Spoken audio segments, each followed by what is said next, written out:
कांग्रेस की fire brand नेता पूनम पंडित ने बुलंदशहर के सिकंदराबाद में भूमाफियाओं के खिलाफ जमकर हल्ला बोलते हुए एक प्रेस कॉन्फ्रेंस का आयोजन किया गया, जिसमें उन्होंने गंभीर आरोप लगाते हुए भूमाफियाओं पर हल्ला बोलते हुए कहा कि भूमाफियाओं द्वारा लोगों की जमीन को कब्जाने का कार्य किया जा रहा है और वो गरीबों की हक की लड़ाई लड़ती रहेगी।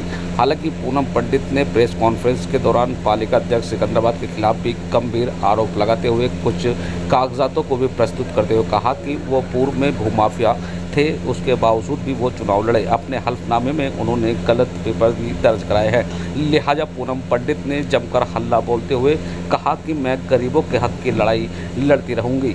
जानकारी के लिए बता दें कि पूनम पंडित समाज सेविका के अलावा कांग्रेस की फायर ब्रांड नेता भी हैं। साथ ही महिला उत्पीड़न समेत मामलों को लेकर अक्सर बातें लोगों की समस्या को दूर कराने का कार्य करती हैं। सुनिए क्या कह रही हैं फायर ब्रांड नेता पूनम पंडित। किए हुए हैं। पहली बात तो मैं आपको ये बता दूं कि जो सिकंदराबाद चेयरमैन है 2001 से लेकर के उन्होंने 2 में अपना नाम चढ़वाया हुआ, जहां उनका हॉस्पिटल अभी मौजूद है, लेकिन 2002 में नाम चढ़वाया, 24 तक उनका कोई नाम, कोई डिटेल, कोई पेपर नहीं है। और जैसे ही वो चेयरमैन बने 20 तारीख 1 महीना 2024 को उन्होंने अपना नाम चढ़ा लिया, ना आज तक कोई टैक्स दिया, क्योंकि वो जमीन जो है नगर पालिका की है। और नगर पालिका में उन्होंने एक चीज और हमसे छुपाने का काम किया। जिस चीज को उन्होंने छुपाया वो ये है, जब वो चुनाव लड़ रहे थे तो उन्होंने अपने चुनाव लड़ते समय में एक शपथनामा हम लोग देते हैं, आपको भी पता है, मैं चुनाव लड़ी, जब मैंने भी दिया है, तो उसमें ये 2017 में नगर पालिका ने इनको भू माफिया घोषित किया था।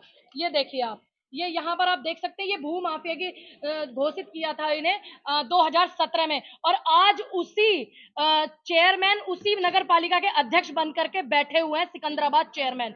ठीक है। और दूसरी बात, इन्होंने जब चुनाव लड़ा तो अपना जो एक हम शपथ पत्र, हलफनामा जिसको बोल देते हैं, वो पेश करते हैं। इन्होंने अपने पूरे के पूरे ये हलफनामे में कहीं जिक्र नहीं किया कि ये 2017 के जो है भू माफिया घोषित किए गए हैं सिकंदराबाद से, जिस नगर पालिका में ये आज बैठे हुए हैं। और इसमें ईओ जो है उन्होंने भी इस चीज का जिक्र नहीं किया कहीं पर। और मैं बता दूंगी, ईओ जो है उनको कहना चाहती हूँ कि नगर पालिका पर अगला धरना होगा अगर उन्होंने आगे से ऐसा किया, क्योंकि सिकंदराबाद में हजारों दुकान जो है उनके घर के बाहर से स्लैब तोड़ दी गई है, नाली तोड़ दी गई है। पहले नाली बंद थी और आज खुलेआम मल और गोबर बहता है। लेकिन सिकंदराबाद चेयरमैन जो नगर पालिका के, ना उनके भाई ना उनके हॉस्पिटल से कुछ भी ऐसी चीजें नहीं हुई हैं जो अवैध है। उन्होंने तो नगर पालिका की जमीन के ऊपर अपनी दुकान बनाई हुई है और दनकौर में नगर पालिका की जमीन पर कब्जा किया हुआ है, जिसके सबूत भी हमारे पास है। और जहां ये हॉस्पिटल मैं आपको बता रही हूँ, ये हॉस्पिटल जो है सरकारी उस जमीन पर है जहां पर महिला अस्पताल जो है बनाने के लिए सरकारी जमीन जो छोड़ी गई थी, ये महिला अस्पताल की जो है। और गाटा नंबर 1581 पर भी चेयरमैन का कब्जा है दनकौर तिराहे पर। देखिए ये आरटीआई की रिपोर्ट है, ये देख सकते हैं आप, इस पे भी कब्जा किया हुआ है।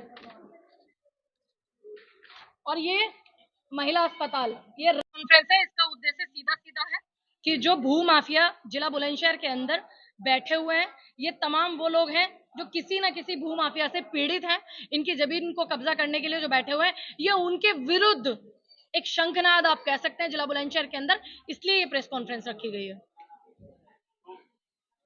और जो है आप बताइए कि आप किस किस से पीड़ित हैं और किस विषय में पीड़ित हैं, बताइए अंकल। हाँ, कैसे भी बता दीजिए, ऐसे बैठ के चाहे खड़े होके बैठ के बता दीजिए। इनके जो रिश्तेदार हैं उन्होंने बेच दी थी अपनी जमीन।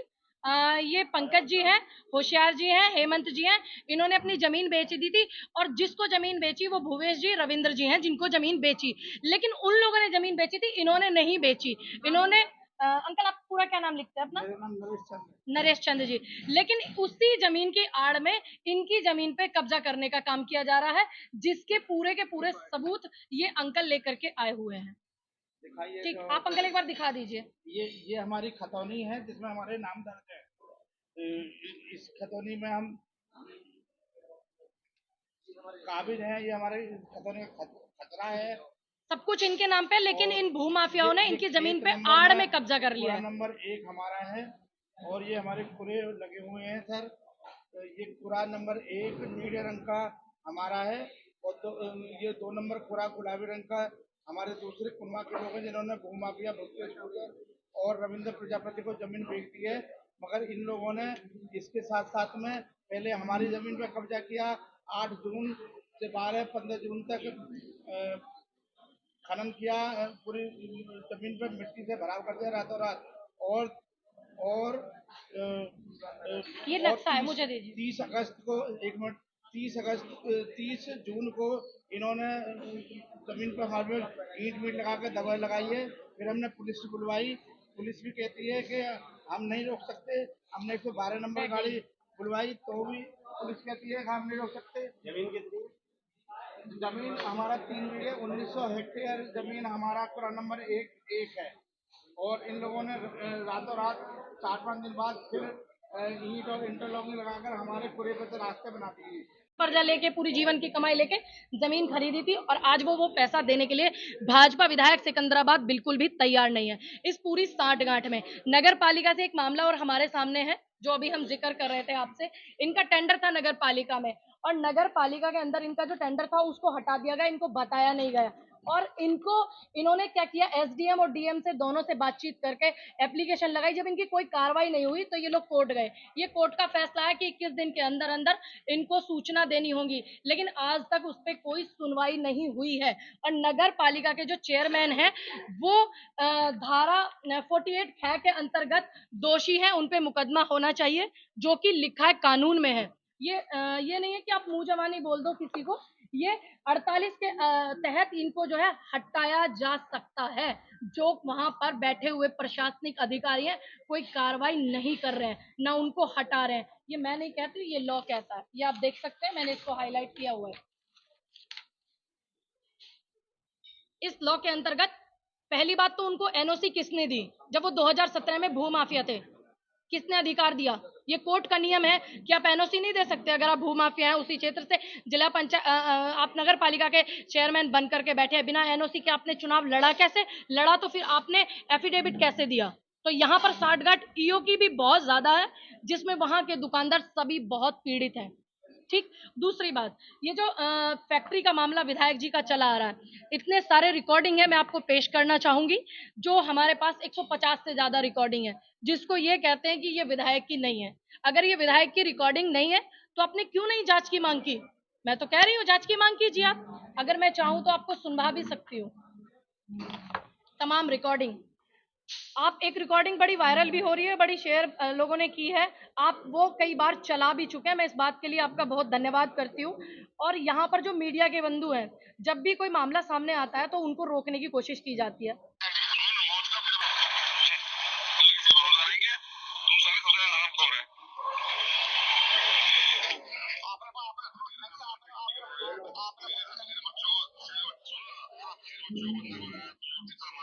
तेरे बच्चों को बंधक बनाया, तुझे पीटा, तेरे साथ सही हुआ।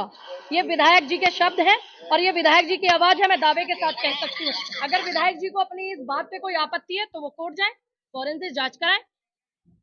और यहाँ पर एक बात और सामने क्लियर कर दूं, क्योंकि बहुत सारी परिस्थितियां इंसान अक्सर नहीं रह पाता, लेकिन अगर अब इन्होंने इस तरीके की हरकत की तो अपनी हरकतों से ये बाज नहीं आए तो ध्यान रखिएगा, पूरे बुलंदशहर में ही नहीं, पूरे इस बात को पूरे देश में भी उठाया जाएगा।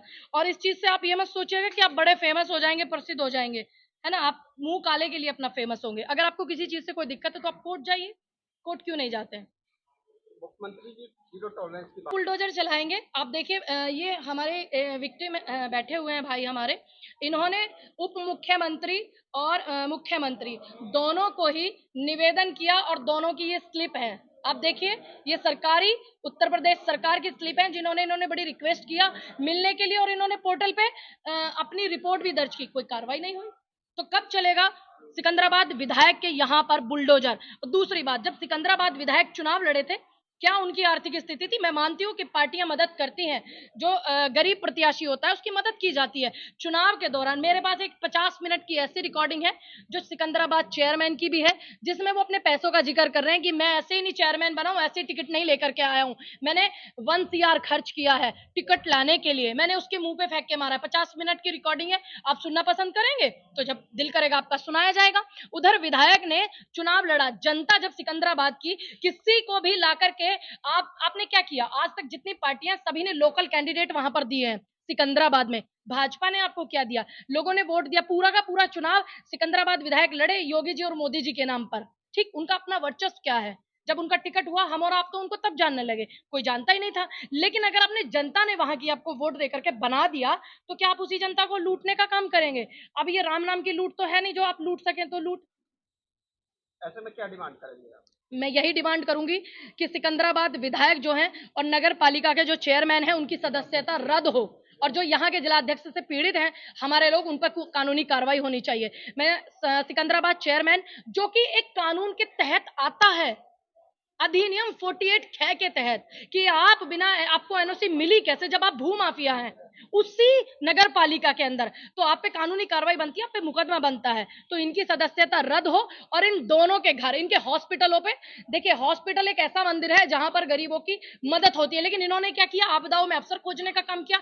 इनके हॉस्पिटल और इनके घर पर बुलडोजर कब चलेगा? और ईडी सीबीआई की इनकी जांच होनी चाहिए, विधायक की भी और नगर पालिका के चेयरमैन की। हम लोग ये उम्मीद करके, और इनके जो जिलाध्यक्ष हैं इनकी भी, क्योंकि अगर 4 विधायक, 5 विधायक, 6 विधायक, 7 विधायक अगर हैं किसी सत्ता के, तो वो जिला अध्यक्ष के अंतर्गत ही आते हैं कहीं ना कहीं। तो मैं जानती हूँ मेरे लोकसभा सांसद जो हैं वो इसमें बिल्कुल इन्वॉल्व नहीं होंगे, क्योंकि मेरी उनसे कल रात ही बात हुई थी, तो मैंने उनको सारा वाक्य बताया। तो उन्होंने बोला कि बेटा मैं इतने सालों से नोएडा में आकर के बसा हूं, मैं किसी गलत व्यक्ति का साथ नहीं दूंगा, सीधे तौर पर उन्होंने बोला है। आपका अगर वो उनका साथ देते तो फिर हम उनके लिए भी बैठे हुए हैं। अगला स्टेप क्या होगा? अगला स्टेप हमारा ये होगा कि नगर पालिका पर धरना होगा। अगर